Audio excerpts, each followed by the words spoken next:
Sa mga sulok ng Pilipinas, may isang alamat na tumatak na sa kaisipan ng ating mga ninuno ang kwento ng aswang.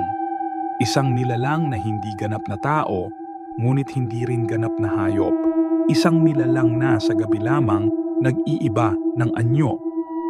Ang aswang ay hindi lamang kwento ng takot. Isa itong paalala ng ating kultura na umiikot sa respeto sa kalikasan at sa espiritu ng mga ninuno. Mula pa noong sinaunang panahon, ang mga aswang ay itinuring na parusa ng mga espiritu, isinumpang gumala sa gabi, naghahanap ng pagkain upang patuloy na mabuhay. Isa sa pinakakilalang anyo ng aswang ay ang manananggal, ang kalahating katawan na may pakpak ng paniki.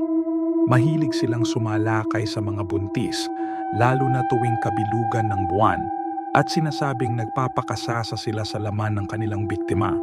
Noong bata pa ako, madalas magbilin ang mga magulang ko na magdala ng bawang o asin sa gabi. Iyon ang gawang makakapigil sa aswang na makalapit, at kapag may naririnig kaming tik-tik o kaya'y parang humihinang inay ng ibon, alam namin malapit na siya. Hanggang ngayon, ang alamat ng aswang ay buhay sa ating mga baryo at bayan. Hindi lamang siya kwento ng takot, kundi isa ring paalala ng koneksyon natin sa mga hindi nakikita.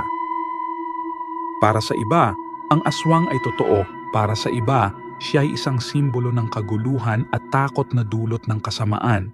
Ika nga, hanggat may gabi, may takot at may kasamaan sa mundo, hinding-hindi mawawala ang kwento ng aswang sa ating kamalayan. Isa siyang paalala na sa bawat dilim may panganib, ngunit sa liwanag ng araw, laging may pag-asa. May kwento ba kayong nakakatakot or karanasan na nais niyong ibahagi? Mag-comment lang sa videong ito.